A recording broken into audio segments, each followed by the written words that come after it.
الشیطان الرجیم بسم اللہ الرحمن الرحیم وَإِذْ فَرَقْنَا بِكُمُ الْبَحْرَ فَأَنْجَيْنَاكُمْ وَأَغْرَقْنَا آلَ فِرْعَوْنَ وَأَنْتُمْ تَنْظُرُونَ صدق اللہ مولانا العظیم۔ بحمد اللہ آج ہمارا 20واں سبق ہے۔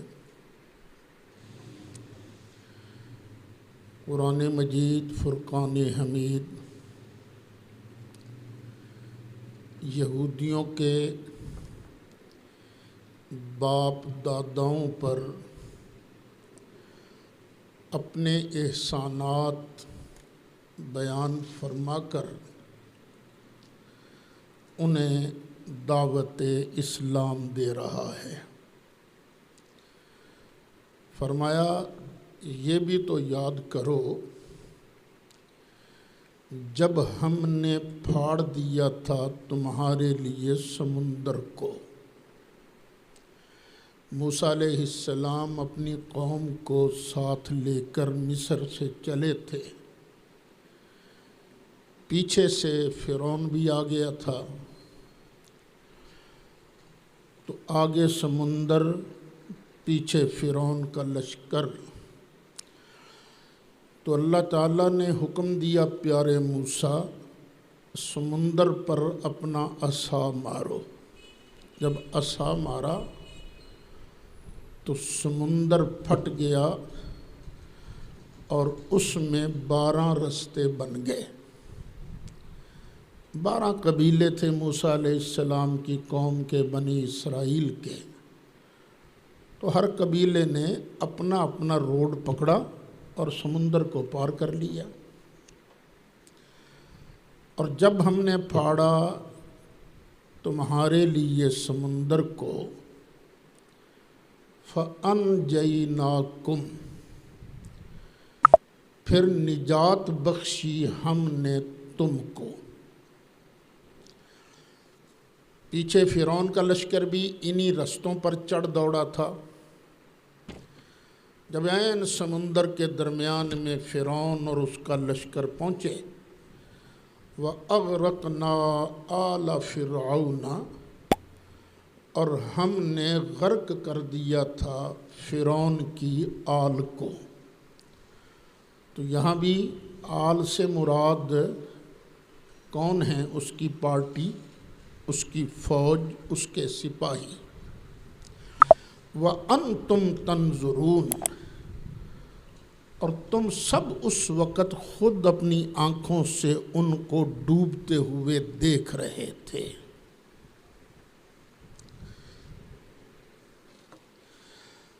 وَإِذْ وَعَدْنَا مُوسَىٰ 40 لَيْلَةً ثُمَّ اتَّخَذْتُمُ الْعِجْلَ مِن بَعْدِهِ وَأَنْتُمْ ظَالِمُونَ۔ ہم تو تم پر انعام ہی کرتے رہے، لیکن تم جواب میں شرارتیں کرتے رہے۔ اور وہ وقت بھی یاد کرو جب ہم نے وعدہ فرمایا موسیٰ علیہ السلام سے 40 راتوں کا۔ اللہ تعالیٰ نے جناب موسیٰ علیہ السلام سے فرمایا دریا پار کرنے کے بعد، فرعونیوں کے غرق ہونے کے بعد، کہ موسیٰ آپ نہ 30 راتوں کے لیے ہمارے پاس آئیے طور پہاڑ پر۔ 30 راتوں کے لیے پہنچے، پھر اللہ تعالیٰ نے 10 راتیں اور بڑھا دیں، 40 راتیں ہو گئیں۔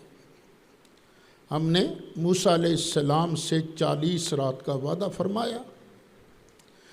موسیٰ علیہ السلام اپنی قوم سے الگ ہوئے تھے ایک چلے کے لیے، تو تم نے کیا کیا؟ ثُمَّ اتَّخَذْتُمُ الْعِجْلَ مِن بَعْدِهِ، موسیٰ کے بعد تم نے بچھڑے کو معبود بنا لیا، وَأَنْتُمْ ظَالِمُونَ، یہ کام کر کے تم نے بہت بڑا ظلم کیا، تم ظالم تھے۔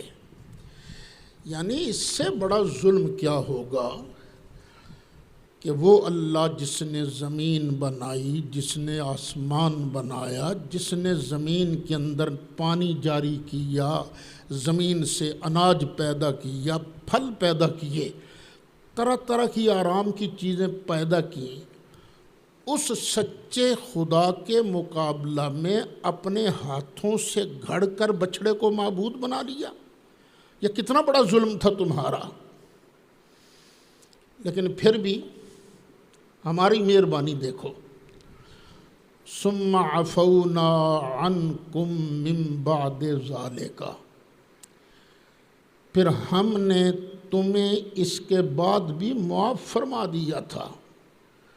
کیوں معاف کر دیا تھا؟ لعلکم تشکرون، تاکہ تم شکر کرو۔ یہ ہمارے لیے بھی سبق ہے۔ بندے تو جتنا بڑا مرضی گناہ گار ہو، اللہ کی بارگاہ میں جھک جا، وقت ہے، وہ بڑا کریم ہے، بڑا غفور الرحیم ہے۔ تو گناہ کر بیٹھا ہے، چلو کوئی نہیں، اس کی بارگاہ میں توبہ کر لے، وہ تجھے بھی معاف کر دے گا۔ اس نے اتنے بڑے گناہ معاف کیے ہیں، تیرے گناہوں کی کیا پوزیشن ہے؟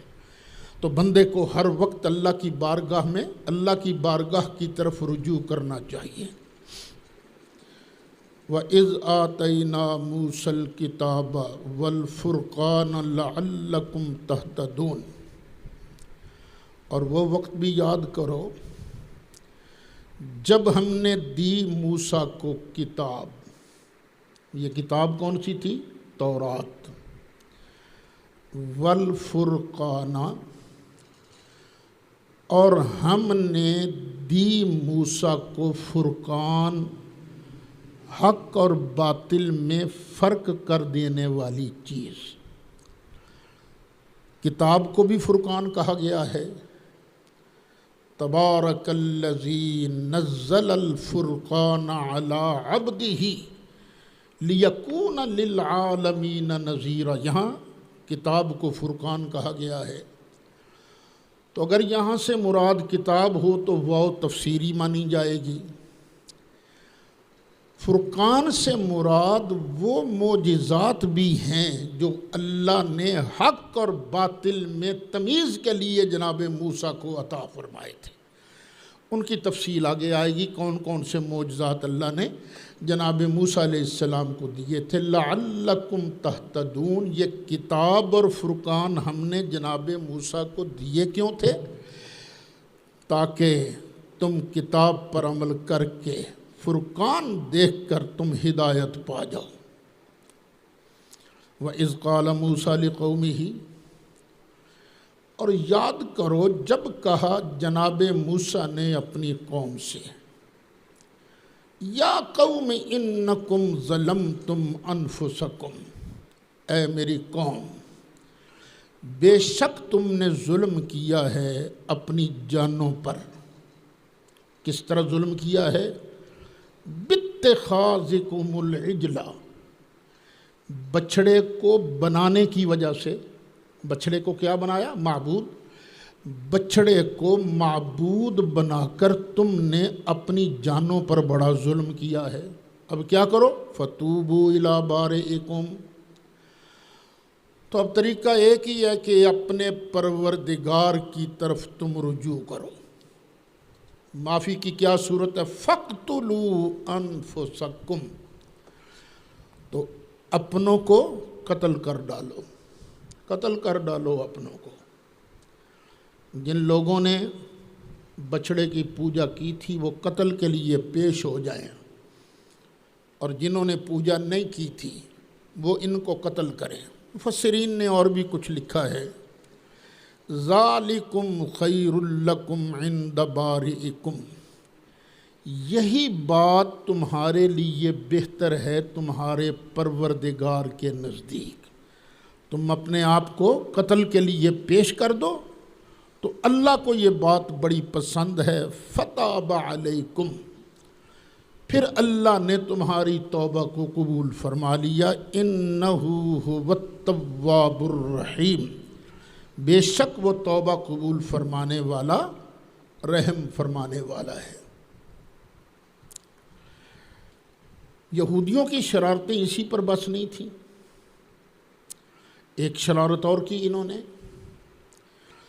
وَإِذْ قُلْتُمْ يَا مُوسَىٰ لَن نُّؤْمِنَ لَكَ حَتَّىٰ نَرَى اللَّهَ جَهْرَةً،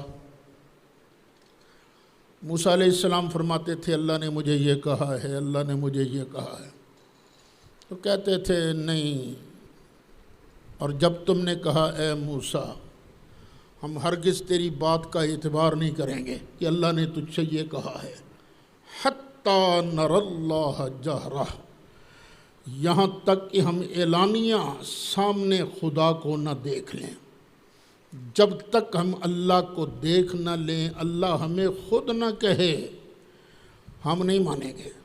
فَأَخَذَتْكُمُ الصَّاعِقَةُ، بس ادھر تم نے یہ جرت کی تو پھر بجلی کی کڑک آئی، بجلی کی کڑک چمکی، اتنی آواز میں دہشت تھی کہ تم سب مر گئے۔ وَأَنْتُمْ تَنْظُرُونَ، اور تم دیکھ رہے تھے، پہلے ایک مرا، پھر دوسرا، پھر تیسرا، پھر چوتھا، باقی کے دیکھ رہے تھے نا، وہ مر رہا ہے کڑک کی وجہ سے، دہشت کی وجہ سے۔ اس لیے اللہ فرما رہا ہے فَأَخَذَتْكُمُ الصَّاعِقَةُ وَأَنْتُمْ تَنْظُرُونَ، تم دیکھ رہے تھے کہ بجلی نے کڑک ماری اور تم مر گئے تھے۔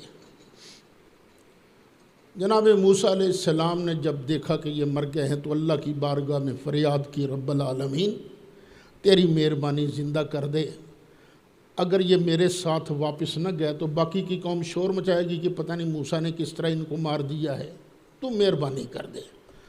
ثم بعثناکم من بعد موتکم، پھر ہم نے تمہیں اٹھایا، تمہیں زندہ کیا، من بعد موتکم، تمہارے مرنے کے بعد، لعلکم تشکرون، تاکہ تم شکر ادا کرو۔ یہاں سے پتہ چلا کہ یہ کہنا بالکل غلط ہے جو بندہ ایک بار مر جائے دوبارہ پھر زندہ نہیں ہو سکتا، نہیں، میرے اللہ کے پاس بڑی پاوریں ہیں، دیکھو یہ مرنے کے بعد دوبارہ زندہ ہوئے ہیں کہ نہیں ہوئے، وہ آگے بھی آئے گا، پیچھے پہلے بھی بتایا تھا عبادت کے معنی کے بیان کے اندر کہ وہ گائے کا ٹکڑا جب مقتول کے جسم کے ساتھ مارا گیا تو وہ دوبارہ زندہ ہوا تھا کہ نہیں ہوا تھا۔ تو اللہ تعالیٰ جس کو چاہے مرنے کے بعد دوبارہ بھی زندہ فرما سکتا ہے۔ اب ایک میدان میں تھے جسے کہتے ہیں میدان تیہ، چلتے تھے، ان کی بدعمالیوں کی وجہ سے نا اللہ نے ان کو قید کر دیا۔ اب قید خانے جو ہمارے بنتے ہیں، جیلیں، ان کی دیواریں ہوتی ہیں، کوئی دیوار کراس کر کے باہر نہیں جا سکتا، لیکن اللہ نے قید کرنا تھا تو اللہ کو کسی بلڈنگ کی ضرورت تھوڑی تھی، اللہ تو جو چاہے سو کرے۔ وَعَلَىٰ مَا يَشَاءُ قَدِيرٌ، ایک بہت بڑا صحرا تھا، تو اس صحرا کے اندر وہ صبح کو چلتے، سفر کر کر کے شام کو دیکھتے تو پھر وہیں کے وہیں 40 سال کا عرصہ اس طرح گزرا۔ تو وہاں دھوپ کی وجہ سے پریشان، کھانا کہاں سے کھائیں، پانی کہاں سے پئیں، تو اللہ نے وہاں پر ان کا انتظام کیا وَظَلَّلْنَا عَلَيْكُمُ الْغَمَامَ، اور ہم نے تم پر بادل کا سایہ کر دیا۔ یہ تمبو نہیں لگتے سائبان، تو بادل کو بطور سائبان اللہ نے کھڑا کر دیا تاکہ ان تک دھوپ کی تمازت نہ پہنچے۔ وَأَنزَلْنَا عَلَيْكُمُ الْمَنَّ وَالسَّلْوَىٰ، کھانے پینے کی ضرورت بھی تھی۔ یہاں تو لوگوں کو محنت کرنی پڑتی ہے دنیا کے اندر، کسی کو دکان پر جانا پڑتا ہے، کسی کو ہل لے کر چلانے پڑتے ہیں، کوئی جوتے گانٹتا ہے، محنت کرنی پڑتی ہے نا۔ تو اللہ کریم نے یہ رات کو سوئے نا، تو جو شبنم گیری، شبنم، اوس، تریل، وہ بڑی میٹھی چیز تھی، اس کا نام رکھا من، احسان۔ اللہ نے بغیر محنت کے دے دیا نا، بڑی میٹھی چیز تھی، سبحان اللہ۔ لیکن جب دھوپ زیادہ ہوتی وہ پگھل جاتی، تو سنبھال کے رکھ لیتے۔ اور وسلوا، اور بٹیرے جیسے جانور جو ہیں غول کے غول آ جاتے ان کے خیموں کے پاس، اور یہ پکڑ کے ان کو ذبح کر کے کھا لیتے تھے۔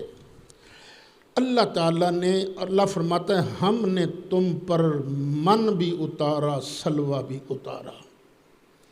کلوا من طیبات ما رزقناکم، ہم نے کہا کھاؤ پاکیزہ چیزیں جو ہم نے تمہیں کھانے کو دی ہیں، یہ کھاؤ۔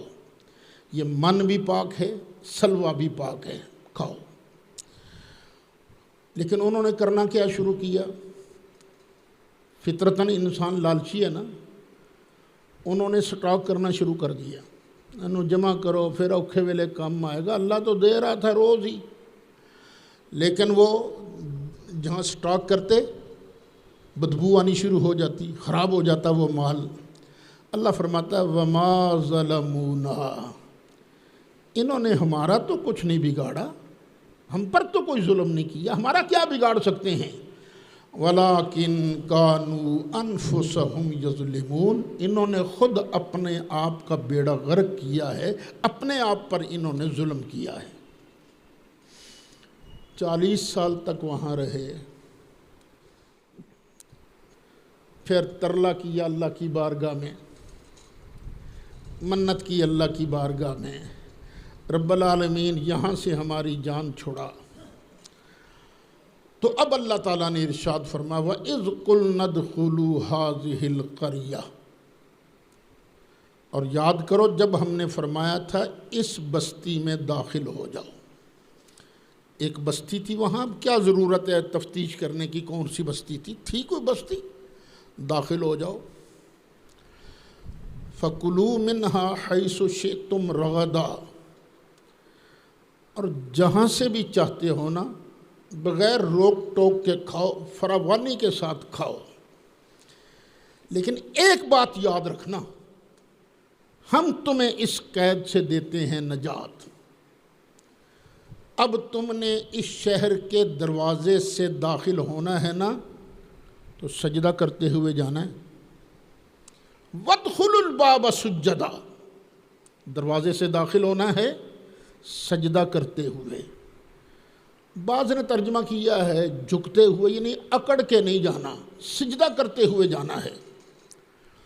وَقُولُوا، اور زبان سے ایک بات بھی کہنی ہے، حِطَّةٌ، حِطَّةٌ، حِطَّةٌ خبر ہے، اس کا مبتدا محذوف ہے۔ مَسْأَلَتُنَا حِطَّةٌ، ہماری درخواست معافی کی ہے، یا اللہ ہمیں معاف کر دے۔ زبان سے کہتے جانا ہے معاف کر دے۔ شہر کے دروازے میں سے داخل ہونا ہے، یوں اکڑ کے نہیں بلکہ سجدہ جھک کے داخل ہونا ہے۔ پتہ چلا کچھ شہر ایسے ہوتے ہیں، کچھ دروازے ایسے ہوتے ہیں جہاں بندہ ادب سے جھک کر داخل ہو جائے تو اللہ تعالیٰ اس کے گناہ معاف فرما دیتا ہے۔ یہ نہیں کہنا چاہیے کہ اللہ نے ایسا دروازہ بنایا کوئی نہیں، ہیں دروازے ایسے۔ وَادْخُلُوا الْبَابَ سُجَّدًا، داخل ہو جاؤ اس دروازے میں سے سجدہ کرتے ہوئے۔ وَقُولُوا حِطَّةٌ، اور زبان سے کہو یا اللہ ہمارے گناہ معاف کر دے۔ جب تم اس دروازے سے عاجزی سے داخل ہوگے، زبان سے معافی مانگو گے، نغفر لکم خطایاکم، ہم تمہاری ساری غلطیاں معاف کر دیں گے اور بہشتی بنا دیں گے تمہیں۔ وسنزید المحسنین، اور جس کے دل میں خلوص زیادہ ہوگا نا اسے ہم اور بھی عطا فرمائیں گے۔ محسنین کو، احسان کرنے والوں کو ہم زیادہ عطا کریں گے۔ اچھا، یہ جو احسان کی دولت ہے یہ بہت بڑی دولت ہے، ہر کسی کو نہیں ملتی۔ یہ جبریل علیہ السلام ایک مرتبہ نبی کریم علیہ السلام کی بارگاہ میں حاضر ہوئے تھے اور آن کے انہوں نے چند سوالات کیے تھے۔ ان میں ایک سوال یہ تھا، مل احسان یا رسول اللہ، اے اللہ کے پیارے رسول علیہ السلام، یہ احسان کیا چیز ہے؟ تو نبی کریم علیہ السلام نے فرمایا تھا، ان تعبد اللہ کأنک تراہ، اللہ کی عبادت اس طرح کر گویا کہ تو اللہ کو دیکھ رہا ہے۔ اے محبوب سامنے ہو، اور محبوب بھی ایسا جس کو مصطفیٰ کی نگاہ کے علاوہ کسی نے دیکھا ہی نہیں ہے۔ اور محبوب سامنے ہو تو پھر توجہ کسی اور طرف ہوتی ہے، محبوب بھی ایسا شان والا۔ اور پھر وَإِن لَّمْ تَكُن تَرَاهُ، اگر تیرے اندر یہ پسلی نہیں کہ تیرے اندر اتنی پاور ہو تو تصور کر سکے کہ میں اللہ کو دیکھ رہا ہوں، فَإِنَّهُ يَرَاكَ، پھر کم از کم اتنا تو سوچ کہ تیرا اللہ تجھے دیکھ رہا ہے۔ یہ ہے احسان کا مرتبہ۔ جب تک بندے کے ذہن میں رہے گا کہ میرا اللہ مجھے دیکھ رہا ہے، اس کے دل کے اندر خشوع کی کیفیت پیدا ہوتی رہے گی۔ لیکن وہ بھی بڑے فراڈیے تھے۔ فَبَدَّلَ الَّذِينَ ظَلَمُوا قَوْلًا غَيْرَ الَّذِي قِيلَ لَهُمْ، ان سے کیا کہا گیا تھا، کیا کہنا تم نے، حتتن مسلتنا حتتن، یا اللہ معاف کر دے۔ لیکن اس کے علاوہ انہوں نے اور بات کہنا شروع کر دی۔ اللہ نے کہا تھا کہو حتتن، انہوں نے کہنا شروع کیا، ہنتتن۔ ایک تو گزرے بھی اکڑ کے، یہ چوتڑوں کے بال نہ گھسڑ کے اکڑ کے، اور کہہ رہے تھے ہنتتن، کڑک دے یا اللہ، ہنتتن فی شعیرتن، جو کے اندر کڑک ہے، مذاق کر رہے تھے۔ یعنی اتنے خبیث فطرت لوگ تھے وہ۔ تو بدل ڈالا ظالموں نے بات کو، جو ان سے کہی گئی تھی نا، اس کے علاوہ کسی اور بات سے۔ تو پھر ہم نے بھی نا فَأَنزَلْنَا عَلَى الَّذِينَ ظَلَمُوا، تو ہم نے اتارا ظالموں پر رجزن عذاب، من السماء، آسمان سے، بما کانوا یفسقون، ان کی نافرمانی کی وجہ سے، ان کے اس گناہ کی وجہ سے ہم نے ان پر آسمان سے عذاب نازل کیا۔ یہ آسمان سے عذاب کون سا آیا تھا؟ مفسرین فرماتے ہیں طاعون۔ طاعون کو بطور عذاب اللہ نے ان پر مسلط فرمایا تھا۔ پھر ایک اور واقعہ بھی ہوا۔ اچھا، قرآن کچھ ترتیب وار واقعات نہیں بیان کرتا، پہلے یہ ہوا تھا، بعد میں یہ ہوا، بعد میں نہیں، ترتیب وار نہیں۔ قرآن کا مقصد ہے اصلاح، نصیحت۔ وَإِذِ اسْتَسْقَىٰ مُوسَىٰ لِقَوْمِهِ، وہ پانی کی ضرورت پڑی تھی نا وہیں میدان کے اندر ہی۔ تو جب طلب کیا موسیٰ علیہ السلام نے اپنی قوم کے لیے پانی، فَقُلْنَا اضْرِب بِّعَصَاكَ الْحَجَرَ، تو ہم نے فرمایا اے موسیٰ اپنے اس سوٹے کو، اپنے عصا کو اس پتھر پر مار۔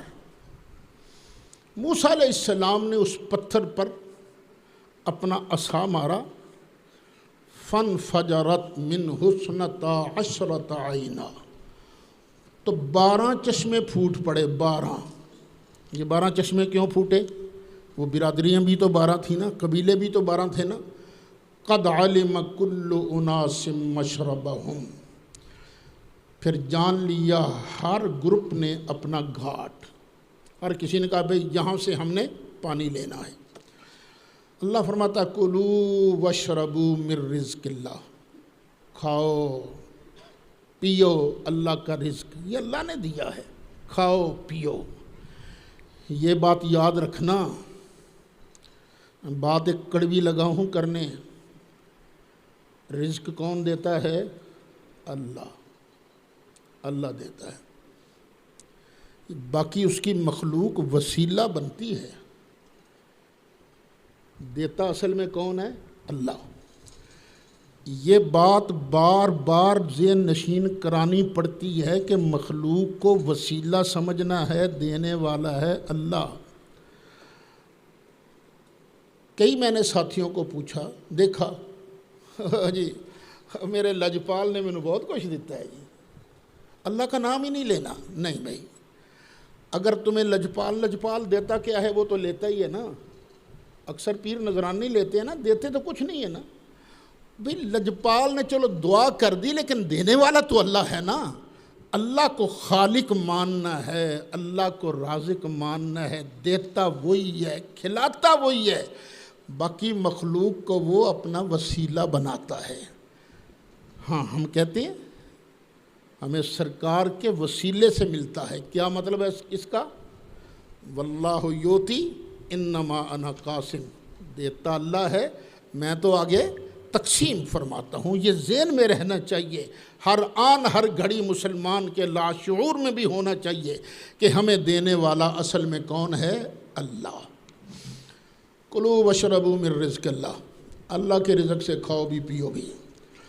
ولا تعثوا فی الارض مفسدین، اور نہ پھرو زمین میں فسادی بن کر، زمین میں فساد مت مچاؤ۔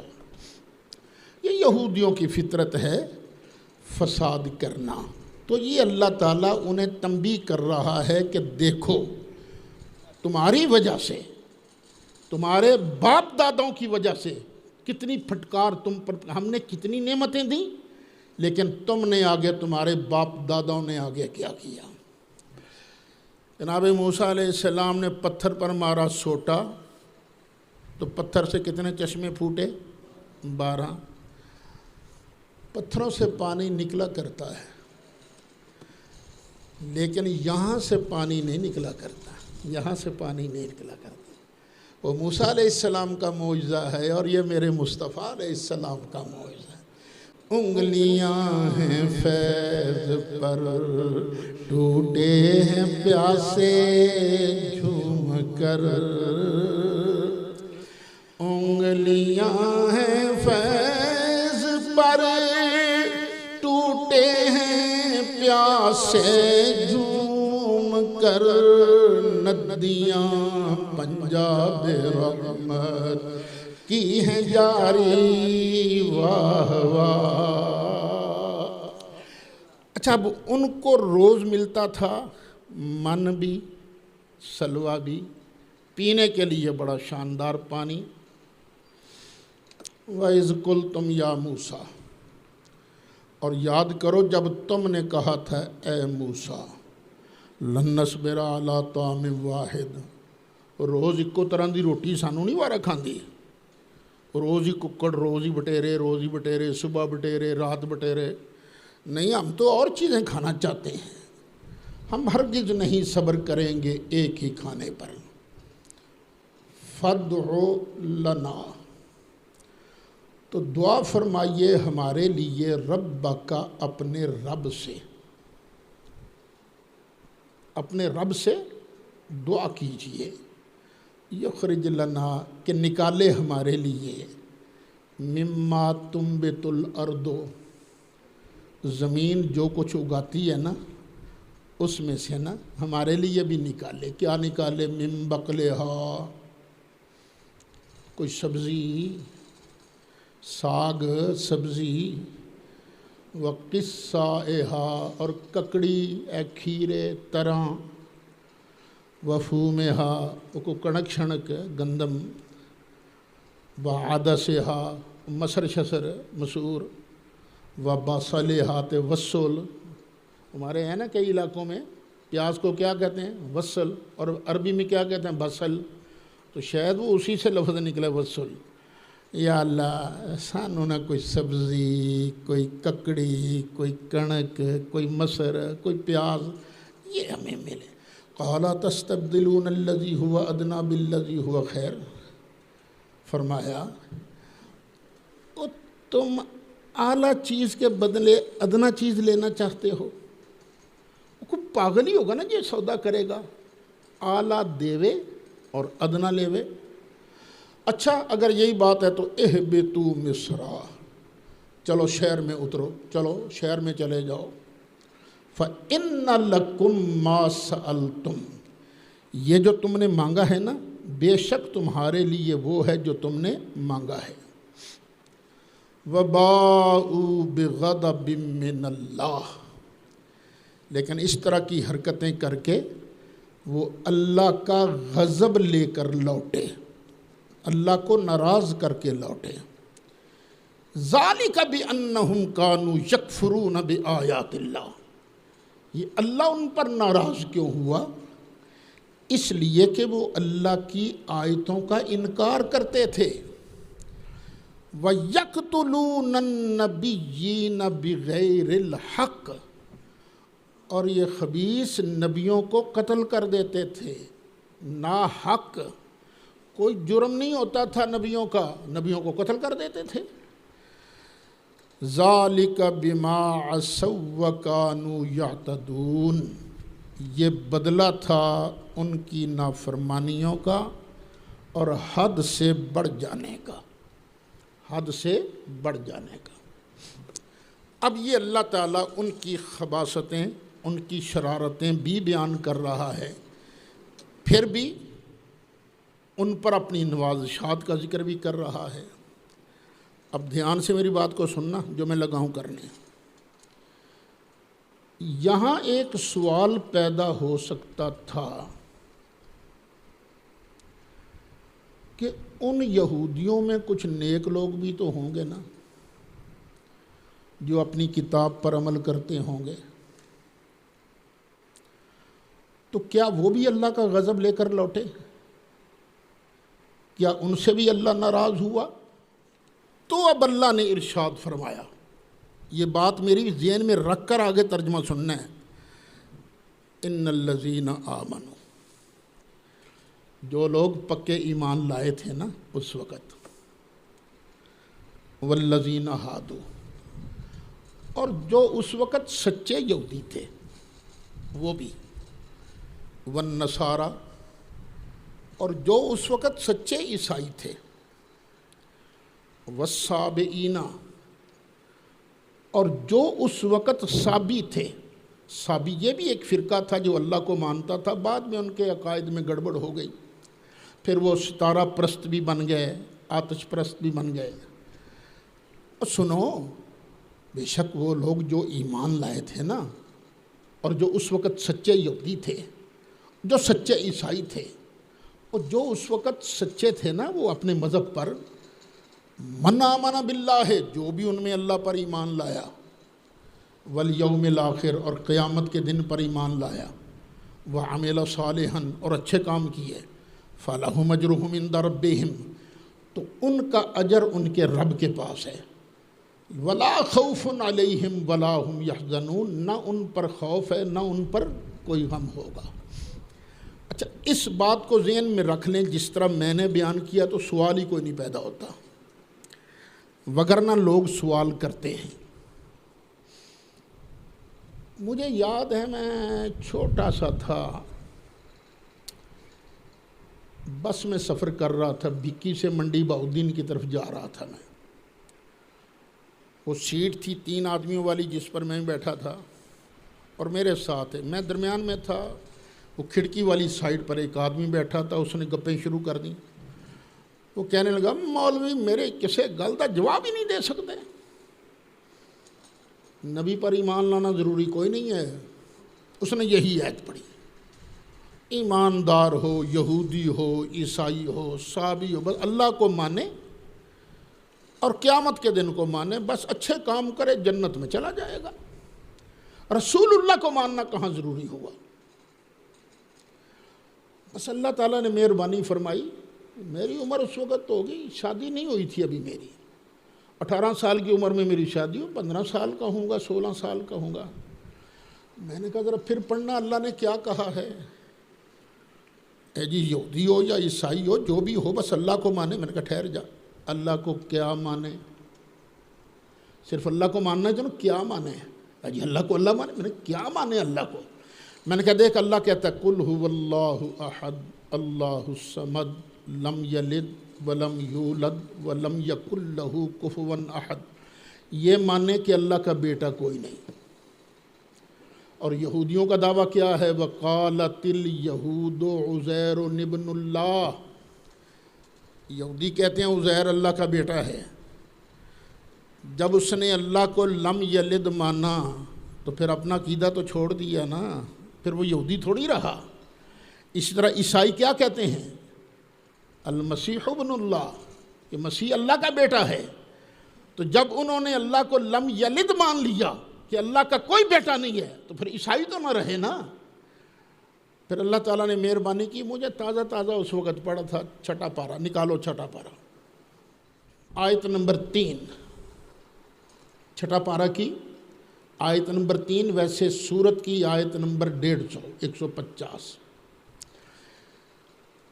ان الذین یکفرون باللہ ورسلہ، بے شک وہ لوگ جو انکار کرتے ہیں اللہ کا اور اس کے رسولوں کا، وَيُرِيدُونَ أَن يُفَرِّقُوا بَيْنَ اللَّهِ وَرُسُلِهِ، اور چاہتے ہیں کہ جدا کر دیں اللہ اور اس کے رسولوں کے درمیان، جدائی کر دیں، رسول اللہ کو اللہ سے الگ کر دیں۔ وَيَقُولُونَ نُؤْمِنُ بِبَعْضٍ وَنَكْفُرُ بِبَعْضٍ، اور کہتے ہیں ہم بس ایک کو مانیں گے دوسروں کو نہیں مانیں گے۔ وَيُرِيدُونَ أَن يَتَّخِذُوا بَيْنَ ذَلِكَ سَبِيلًا، وہ درمیانی راستہ نکالنا چاہتے ہیں۔ اللہ فرماتا ہے اولئک ھم الکافرون حقا، یہ پکے ٹھکے کافر ہیں جو کہتے ہیں ہم اللہ کو مانیں گے رسول اللہ کو نہیں مانیں گے۔ اولئک ھم الکافرون حقا واعتدنا للکافرین عذابا مہینا، اور ہم نے کافروں کے لیے ذلیل کر دینے والا عذاب تیار کر رکھا ہے۔ پروردگار یہ تو پتہ چل گیا کہ جو رسول اللہ کو نہ مانیں گے وہ تو جہنم میں جائیں گے، تو نے ذلیل کر دینے والا عذاب ان کے لیے تیار کر رکھا ہے۔ اور یا اللہ جو سب کو مانے وہ فرمایا والذین آمنوا باللہ ورسلہ، اور جن لوگوں نے اللہ کو مانا اس کے رسولوں کو مانا، ولم یفرقوا بین احد منہم، اور ایمان لانے میں کسی کے درمیان فرق نہیں کیا۔ اولئک سوف یؤتیہم اجورہم، ان کو ان قریب اللہ اجر دے گا بہت بڑا۔ وَكَانَ اللَّهُ غَفُورًا رَحِيمًا، اور اللہ تعالیٰ بخشنے والا مہربان ہے۔ تو بھئی قرآن کی ایک جگہ آیت آتی ہے، دوسری جگہ تفسیر آ جاتی ہے۔ اگر کسی کی ویسے تسلی نہ ہو تو یہ آیت ساتھ پڑھ دو، پتہ یہ چلا رسول اللہ کے بغیر بندے کے جنت جانے کا سوال ہی پیدا نہیں ہوتا۔ شاید میں نے آپ کو بات سنائی تھی، مجھے ایک مرتبہ انگلینڈ کے دوستوں نے بلایا رمضان شریف میں۔ وہاں میں جہاں ٹھہرا ہوا تھا، تراویح کے بعد یا ریڈیو پر درس کے بعد وہاں لوگ جمع ہو جاتے تھے، پورا مجمع بھرا رہتا تھا، کافی دیر تک رات کو ہم بیٹھے رہتے تھے۔ ایک مرتبہ نا ایک لڑکے نے سوال کیا، کہ مولوی صاحب اساں نال پڑھنے جیو بھی تے کرسچن بھی، اس آخنے جنت صرف اس جاساں، اساں کی سمجھاؤ نا کس طرح اس جاساں تے او نہ جاسن، تے قرآن نہ پڑھیا نے دلیل دیا نے جڑے ساڑی عقل چاہے۔ ہم نے ساری زندگی قرآن ہی پڑھا، حدیث ہی پڑھی، لیکن اللہ نے مہربانی کی۔ میں نے پوچھا بیٹے مجھے یہ بتاؤ کہ میں تمہاری پارلیمنٹ میں ایز اے ممبر داخل ہو سکتا ہوں؟ کہنے لگے نہیں۔ میں نے کہا کیوں، میرے اندر کون سا گھاٹا ہے، کون سی کمی ہے؟ کہنے لگے مولوی صاحب آپ کے پاس نیشنلٹی نہیں ہے نا، برٹش پارلیمنٹ کا ممبر بننے کے لیے سب سے پہلے برٹش نیشنلٹی ضروری ہے نا۔ میں نے کہا بس اسی طرح بیٹے جس طرح اس پارلیمنٹ میں ایز اے ممبر جانے کے لیے یہ ضروری ہے نا کہ نیشنلٹی ہو، اسی طرح جنت میں داخلے کے لیے بھی نیشنلٹی ضروری ہے، وہ ہے لا الہ الا اللہ محمد الرسول اللہ۔ اور لڑکا بھی بڑا خوش ہو گیا، اور وہ جو ساتھی تھے وہ کہنے لگے لڑکے نے سوال تو بڑا شاندار کیا تھا لیکن آپ نے جواب اس سے بھی شاندار دیا ہے۔ تو بغیر نبی کریم علیہ الصلاۃ والسلام کے جنت میں داخلے کا سوال ہی پیدا نہیں ہو سکتا۔ وَإِذْ أَخَذْنَا مِيثَاقَكُمْ وَرَفَعْنَا فَوْقَكُمُ الطُّورَ، اور یاد کرو جب ہم نے تم سے ایک پکا وعدہ لیا،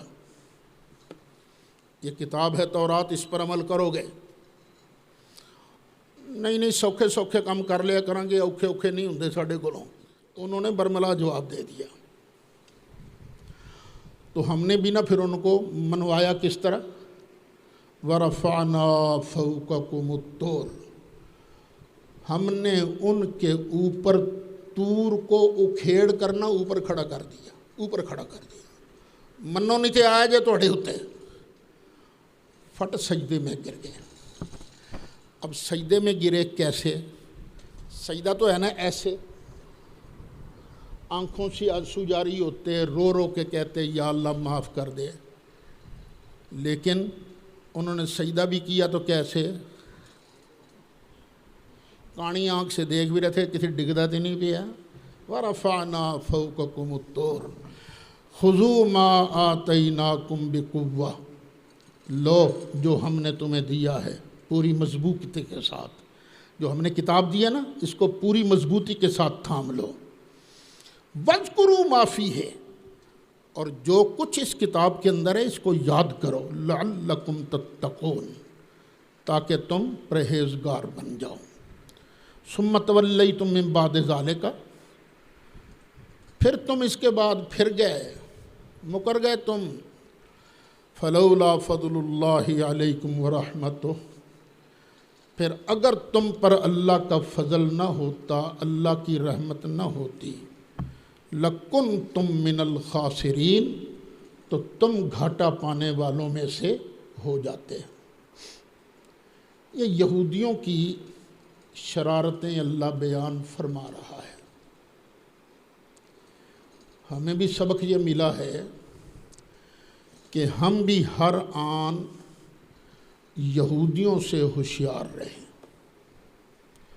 یہودیوں کی سازشوں کے آلہ کار نہ بنیں۔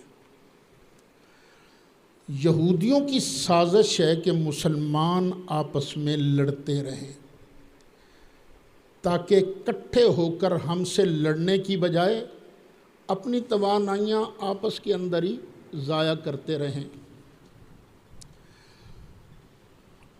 انہوں نے باقاعدہ پلان بنا کر اسلام قبول کیا تھا، یہودیوں نے، اوپر سے مسلمان اندر سے یہودی، اور پلان بنا کر انہوں نے صحابہ کرام رضوان اللہ علیہم اجمعین سے لوگوں کو متنفر کرنے کے لیے باقاعدہ کام شروع کیا۔ جھوٹ بولا، جھوٹ گھڑا، پھر لوگوں میں پھیلایا، سنیوں گل ہے، جس طرح نہیں آج ہوتا، سنیوں گل ہے، فلانے نے انج کہتا ہے، سنیوں گل۔ تو آہستہ آہستہ انہوں نے صحابہ کرام کے خلاف لوگوں کے ذہنوں کے اندر زہر گھولنا شروع کیا۔ اب میرے پاس وقت نہیں ہے، وگرنہ میں تمہیں بتاتا۔ سیدنا علی مرتضیٰ کرم اللہ تعالی وجہ الکریم نے ایسے لوگوں کا جو سرغنہ تھا نا، جس کا نام تھا عبداللہ بن سبا، اور اس کے چند ساتھیوں کو پکڑا، کہا توبہ کرو۔ انہوں نے کہا جی نہیں، بس یہ تسی اللہ ہو، تسی اللہ ہو، باقی جھوٹے نے، تسی اللہ ہو۔ حضرت علی نے آگ جلوا کر ان کو آگ کے اندر سڑوا دیا تھا، ان کو ختم کر دیا تھا، لیکن بیج تو وہ بو گئے تھے نا صحابہ کرام کی دشمنی کا۔ وہ کیا بیج تھا کہ صحابہ کے خلاف پھیلاؤ نفرت۔ جب صحابہ کے خلاف نفرت پھیلے گی تو نتیجہ کیا نکلے گا؟ صحابہ ہو جائیں گے بے اعتبارے، صحابہ پر کوئی اعتبار نہیں کرے گا۔ تو مسلمانوں کا مرکز تو یہ ہے نا، اور یہ کتاب ہم تک کیسے پہنچی؟ صحابہ کرام کے ذریعے سے، صحابہ کرام کے واسطے سے۔ جب صحابہ بے اعتبارے ہو جائیں گے، ابو بکر ظالم ٹھہریں گے، عمر ظالم ٹھہرے گا، عثمان ظالم ٹھہرے گا، تو قرآن تو ان تینوں کی محنتوں کی وجہ سے نا یہ محفوظ صورت میں ہمارے تک پہنچے، تو قرآن کا بھی اعتبار نہیں رہے گا۔ تو یہ یہودیوں کی سازش ہے، اللہ ہمیں یہ سازش سمجھنے کی توفیق عطا فرمائے۔ پھر یہودیوں نے ایک وار اور کیا۔ ہم کہتے ہیں نا کہ ہمارے نبی جیسا دیانتدار بندہ آیا کوئی نہیں، دیانت و امانت میں بے مثال تھے ہمارے نبی۔ اور سیاستدان ہیں اور لوگ ہیں، ان کو جب بھی اقتدار ملتا ہے تو گھپلا کرتے ہیں، پتہ بھی نہیں چلنے دیتے، مال اڑا کر اپنی جیب میں ڈال لیتے ہیں، اپنے قابو میں کر لیتے ہیں۔ انہوں نے یہ بھی سوچا کہ اب مسلمانوں کے نبی کو بھی داغدار کرو، اس کا دامن جو ہے نا، اس کا دامن اجلا نہ رہنے دو۔ فتوحات تو ہو رہی تھیں، مال تو آ رہا تھا، کچھ مال جنگوں کے ذریعے آتا تھا جسے کہتے ہیں مال غنیمت، اور کچھ مال دبکے سے ہی آ جاتا تھا۔ مسلمانوں کا رعب اور دبدبہ اتنا ہوتا کہ وہ مال مسلمانوں کو مل جاتا۔ جو مال صرف رعب اور دبدبہ سے ملتا، اس مال کا نام تھا مال فے۔ ایک مال کا نام مال غنیمت، ایک مال کا نام مال فے۔ اچھا ذرا ٹھنڈے دل سے سوچنا، میری آواز جہاں جہاں تک جا رہی ہے میری بات کو سوچنا۔ اب یہودیوں کے حملے کیا ہیں؟ اچھا دعا کرو کشمیر فتح ہو جائے، آج ہی فتح ہو جائے، فتح بھی ایسے ہو جائے کہ ڈر کے نہ انڈیا کی فوجیں بھاگ جائیں۔ ہمارا پرائم منسٹر ہے عمران خان، کشمیر کے اندر باغات بڑے خوبصورت ہیں، یہ سارا کشمیر مسلمانوں کو مل جائے اور عمران خان ایک بڑا خوبصورت اچھا باغ اپنے نام رجسٹری کروا لے تو کیا کہو گے؟ یہ پرائم منسٹر دیانتدار ہے؟ کہو گے نہیں، اس نے تو فراڈ کیا ہے، مال تھا قوم کا، اس نے اپنے نام رجسٹر کروا لیا۔ اس کے 2 بیٹے ہیں، اپنا یہ مال اپنے کسی بیٹے کے نام لگوا دے، وہ باغ اپنے بیٹے کے نام لگوا دے تو کیا کہو گے؟ اس نے اچھا کیا؟ نہیں کیا۔ ہر ذہن سوچتا ہے کہ قوم کے مال کو اپنا مال قرار دینا یا اپنی اولاد کے نام لگوانا یہ دیانت نہیں۔ اب ان یہودیوں نے نبی کریم علیہ السلام پر کیا وار، سرکار کی دیانت و امانت پر۔ سرکار نے ایک بڑا اچھا مال تھا، باغ تھا فدق والا، وہ اپنے نام لگوا لیا۔ کبھی یہ بولی کبھی یہ بولی نہیں، وہ باغ جو تھا نا، نبی پاک علیہ السلام نے اپنی صاحبزادی حضرت فاطمہ کے نام ہبہ کر دیا تھا، فاطمہ کے نام ہبہ کر دیا تھا، اور باقاعدہ لکھ بھی دیا تھا تاکہ سوچنے والے لوگ سوچیں یہ بھی عام دنیا دار بادشاہی تھے، یہ بھی عام دنیا دار بادشاہی تھے۔ حالانکہ سرکار کا مزاج کیا تھا؟ سرکار کا مزاج تھا ازواج مطہرات نے راشن کا مطالبہ کر دیا، باقی گھروں کے اندر چولہے جلنے لگے، ازواج کے گھروں میں چولہے نہیں جلتے تھے۔ عرض کر دیا کہ تھوڑا سا راشن بڑھ جائے، تو مطالبہ تو غلط نہیں تھا لیکن سرکار کو پسند نہ آیا۔ یہ سرکار کا مزاج تھا۔ جو نبی اپنی بیویوں کو راشن نہیں دیتا، کیوں؟ جب تک ایک ایک غریب بچی کو راشن نہیں مل جائے گا میں اپنے گھر میں راشن نہیں آنے دوں گا۔ یہ عدل و انصاف تھا نا میرے مصطفیٰ علیہ الصلاۃ والسلام نے ظاہر فرمایا۔ وہ نبی کس طرح گوارا کر سکتا ہے کہ ایک اچھا سا باغ، بڑا سونا بڑا قیمتی باغ اپنی بیٹی کے نام کر دے اور ان بدماش حکمرانوں کے لیے سند جواز پیش کر دے کہ لو بھی یہ تو باغ ہتھیانا، مال اڑانا یہ تو نبی کی سنت ہے۔ اچھا پھر وہ سیدہ طیبہ طاہرہ جن کی تربیت کس طرح ہوئی تھی، لونڈی لینے گئیں تو سرکار نے لونڈی کی بجائے وظیفہ بتا دیا، یہ وظیفہ پڑھا کرو، لونڈی نہیں دی۔ جن کی تربیت ہی اس طرح ہوئی تھی، جو اتنی عابدہ زاہدہ تھیں، گھر میں مال نہیں رکھتی تھیں، کوئی سوالن آ جاتی، مانگنے والے آ جاتی تو نیا سوٹ اس کو دے دیتی، پرانا خود پہن لیتی۔ مال کی طلب نہیں تھی، اس لیے ان کو بطول کہا جاتا تھا۔ کہانی گھڑ لی، وہ جی باغ کا مطالبہ کرنے کے لیے چلی گئی تھی۔ اس سے کیا ثابت کرنا چاہتے ہو بھئی؟ وہ بھی دنیا کی طلب رکھتی تھیں، یہ ثابت کرنا چاہتے ہو؟ یہ دیکھیں نا، یہودیوں کے وار ہیں، اور وار جب چلا تو جب آپ کو کوئی بات کان میں بتائے گا نا تو کئی سچے بندے بھی یقین کر لیں گے، حالانکہ ان کو یقین کرنا نہیں چاہیے، کر لیں گے یقین۔ پھر کہانی آگے بنا دی، لو جی ابو بکر صدیق کے پاس باغ مانگنے چلی گئیں۔ ابو بکر صدیق نے آگے سے حدیث سنا دی۔ حدیث کیا سنا دی کہ ہم نبیوں ہوتے ہیں نا، ہمارا مال جو ہوتا ہے نا اس کی وراثت تقسیم نہیں ہوتی۔ تو حضرت ابو بکر صدیق نے فرمایا تھا کہ بی بی اللہ کی قسم ہے، جس طرح نبی کریم علیہ السلام ان باغوں کے ساتھ سلوک کیا کرتے تھے میں بھی ویسے ہی کروں گا۔ اچھا، بات صرف اتنی سی تھی۔ حضرت سیدہ فاطمہ زہرا نے فرمایا واقعی سچ کہتے ہو، ایسے ہی کروں؟ جی بالکل میں سچ کہہ رہا ہوں، ایسے ہی کروں گا۔ فرضیت بذالک، سیدہ فاطمہ زہرا راضی ہو گئی، بات ختم ہو گئی۔ لیکن یہودیوں نے کہانی کیا گھڑی؟ فغضبت فاطمہ تو ولم تتکلم حتی ماتت، فاطمہ ناراض ہو گئیں۔ بھی کس بات پر ناراض ہو گئیں؟ کہ ابو بکر صدیق نے فرمان رسول پیش کیا تھا۔ کیا آپ کا ذہن یہ تسلیم کرتا ہے کہ میرے سامنے میرے نبی کا فرمان پیش کیا جائے اور میں ناراض ہو جاؤں؟ اور میں ناراض ہونے کو اپنے لیے خسارہ سمجھتا ہوں۔ تو جو جنتی عورتوں کی سردار ہے، جنت کی مالکن ہے، وہ بھلا نبی پاک کا فرمان سن کر کیسے ناراض ہو سکتی تھی؟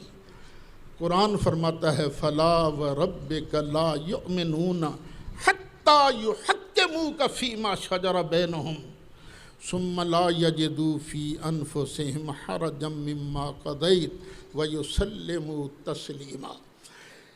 میں نے آپ حضرات کے سامنے صحابہ کرام کی عظمتوں پر تقریباً 18 آیات بیان کی ہیں۔ قرآن کھول کھول کر صحابہ کی سچائی کو، صحابہ کے دلوں کے اندر جو ایمان نقش ہو چکا ہے اس کو میں نے 18 آیتوں میں بیان کیا ہے۔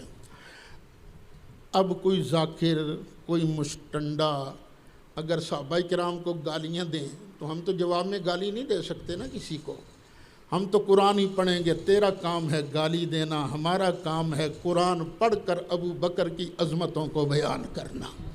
میں نے زاہد صاحب کو کہا ہے کہ وہ جو 2 سبق ہیں نا میرے صحابہ کرام کے، وہ قرآن پاک کی آیتوں سے وہ الگ نکال کر کلپ صحابہ کرام قرآن کی روشنی میں، اس عنوان سے نا یہ وہ کلپ آ جائے گا۔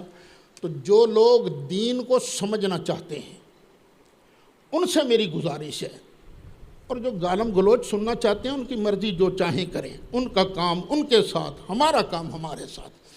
ہم تو دلائل سے بات کرنا جانتے ہیں، ہم تو قرآن سے بات کرنا جانتے ہیں۔ اگر قرآن جیسی سچی کتاب کو تم نہیں مانتے پھر تمہارا اللہ ہی حافظ ہے۔ میرا روئے سخن ان لوگوں کی طرف ہے جو قرآن کو اللہ کی کتاب مانتے ہیں۔ وہ قرآن کھول کر دیکھ لو، جو آیتیں میں نے تلاوت کی ہیں، اگر ابو بکر صدیق کی عظمت سورج کی طرح چمکتی دمکتی نظر نہ آئے نا تو سعید اسد کا گریبان پکڑ لینا۔ تمہیں صحابہ کی عظمت نظر نہ آئے نا تو پھر ٹھیک ہے، جو مرضی کرنا۔ قرآن بیان کرتا ہے ابو بکر سچا ہے، عمر سچا ہے، اولئک ھم المؤمنون حقا، یہ پکے سچے مومن ہیں۔ لہم مغفرہ، ان کی بخشش کر دی گئی ہے، ورزق کریم، اور ان کے لیے عزت والی روٹی ہے۔ تو اللہ ہمیں قرآن کا طالب علم بن کر رہنے کی توفیق نصیب فرمائے۔ ایک گزارش میں آپ کی وساطت سے اپنے ساتھیوں سے کرنا چاہتا ہوں، لڑائی جس کے ساتھ بھی ہو، اپنی زبانوں پر کنٹرول رکھو۔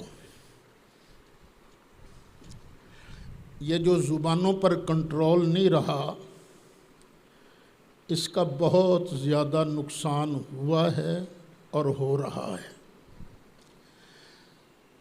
جب یہ سلسلہ نیا شروع ہوا تھا نا گالیاں دینے کا،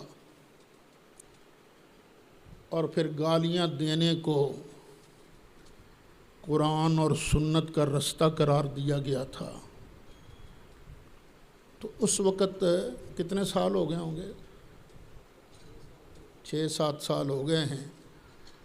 تو میں نے جمعہ کے خطبہ میں کہا تھا خدا کے لیے شیر کے منہ کو خون نہ لگاؤ، نہ لگاؤ۔ یہ جو گالیاں تم دے رہے ہو نا، یہ تربیت کر رہے ہو اپنے لڑکوں کی، یہی گالیاں تمہیں خود پڑیں گی۔ تو اب بھی وقت ہے، اختلاف کرنا ہے تو شائستگی سے کرو، اختلاف کرنا ہے تو دل میں یہ نیت رکھ کے کرو کہ اگلا اللہ کرے سمجھ جائے، وہ ہدایت پا جائے۔ جس طرح نبی کریم علیہ السلام بڑی درد مندی کے ساتھ فرماتے تھے نا، میں تمہیں گودوں سے پکڑ پکڑ کر جہنم کے کناروں سے ہٹا رہا ہوں، یہ نیت رکھو۔ ذلیل کرنے کی نیت کبھی نہ رکھو کہ میں نے فلاں کو ذلیل کرنا ہے، فلاں کو ذلیل کرنا ہے، فلاں کو ذلیل کرنا ہے، کبھی یہ نیت نہ رکھو۔ جو مسئلہ ہے حق اور سچ وہ بیان کرو، لیکن دلائل کی قوت کے ساتھ، شائستہ زبان کے ساتھ۔ اب جنہوں نے جناب سیدنا ابو بکر صدیق کو گالیاں دیں، مجھے کئی لوگوں نے کہا آپ نہیں جواب دیتے اس کا۔ میں نے کہا میں نے تو قرآن پڑھ کے بڑی دیر کا جواب دے دیا ہے، پھر میں نے آپ کے سامنے قرآن پڑھا ہے، تو بھئی قرآن کے ساتھ جواب دو۔ جن کا مذہبی گالیاں دینا ہے وہ گالیاں دیتے رہیں۔ اگر یہ لوگ باز نہ آئے جناب صدیق اکبر کو گالیاں دینے سے، تو میرے پاس شیعہ حضرات کی وہ اصل کتابیں موجود ہیں جن کتابوں میں توبہ توبہ توبہ توبہ زبان کہنے کی اجازت نہیں دیتی، میں وہ لفظ بیان نہیں کر سکتا۔ سیدہ طیبہ طاہرہ حضرت زہرا کی زبان سے مولا مرتضیٰ کو ننگی گالیاں دلوائی گئی ہیں، ان کی کتابوں میں موجود ہے کہ سیدہ طیبہ طاہرہ نے مولا مرتضیٰ کو یہ گالیاں دیں، تو کہیں مجبوراً ہمیں وہ نہ بیان کرنی پڑ جائیں۔ تمہاری کتابوں کے اندر لکھا ہے ابو بکر تو اعلیٰ تھے یار، ابو بکر تو افضل تھے۔ تمہارا کیا خیال ہے نبی پاک کو اتنی بھی سمجھ نہیں تھی؟ نبی پاک کو اتنا بھی پتہ نہیں تھا کہ میں اپنا نائب کس کو بنا کے جا رہا ہوں؟ اپنا مسلح کس کو دے کر گئے تھے نبی کریم علیہ السلام؟ ابو بکر صدیق کو۔ اور ابو بکر صدیق میں کوئی کمال تھا تو تبھی تو مسلح کا وارث بنایا نا۔ ابو بکر صدیق مسلح رسول کے وارث ہیں۔ نبی کریم علیہ السلام نے فرمایا تھا کہ ابو بکر کے ہوتے ہوئے اس مسلح پر کوئی اور کھڑا نہیں ہو سکتا ہے، نہیں ہو سکتا ہے، نہیں ہو سکتا ہے۔ پتہ ابو بکر کون ہیں؟ ایک مرتبہ جناب ابو بکر صدیق تھوڑا سا لیٹ ہو گئے۔ حضرت بلال نے حضرت عمر سے کہا میں تکبیر کہتا ہوں آپ جماعت کرا دیجئے۔ حضرت عمر نے کہا ٹھیک ہے۔ تکبیر ہوئی، حضرت عمر نے کہا اللہ اکبر۔ سرکار کے کانوں میں اذان آواز پڑی، کس کی؟ حضرت عمر کی، کہ جماعت کرانے کی آواز ہے۔ تو سرکار نے وہیں سے فرمایا لا لا لا نا نا نا، جب تک ابو بکر موجود ہے اس مسلح پر ابو بکر کے علاوہ کوئی نہیں کھڑا ہو سکتا۔ وہ نماز جو حضرت عمر نے پڑھائی تھی، عمر بھی معمولی بندہ نہیں ہے، وہ نماز جو حضرت عمر نے پڑھائی تھی ابو بکر صدیق سے دوبارہ پڑھوائی گئی۔ اور میرے بیٹے اور نہ اپنی قبر گندی کر، تجھے کیا پتا تیری جان کب نکل جانی ہے۔ تو روٹیاں کھا، کما روٹی، جھوٹ بولنا یا تقیہ کرنا شیعہ کا مذہب ہے، کرو، لیکن اپنی قبر تو خراب نہ کرو۔ حضرت ابو بکر صدیق کو گالیاں دے کر دنیا بھی خراب ہوگی، آخرت بھی خراب ہوگی۔ مولا صلی وسلم دائماً